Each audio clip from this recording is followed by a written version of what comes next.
Yan guys, for today's video, ang ginawa natin ngayon itong receiver dryer. Yan, ito. So ang tawag nito ay sa quick lock receiver dryer. Yan. Yung gamit ito sa mga heavy duty equipments. Yan. Ito naman yung receiver dryer. Yan, kabilaan yan. So itong grinder nito, wala na siyang expansion valve. Ito na yung pinakaano niya. Ito na yung nagbubuga niya. Ito na yung nag-spray sa kanya. So, yan. So, may adapter siya. Ito yung itatawag na quick lock. Yan. So, yun lang po guys. Dagdag information sa mga heavy duty mechanic. God bless.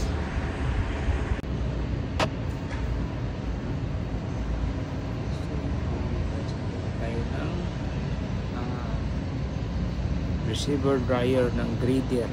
Yan po ang equipment. So tingnan nyo ang hose nya.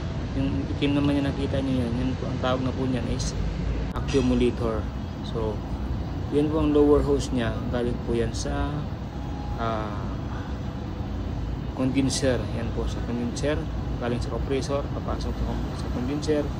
Labas papasok dyan sa receiver dryer.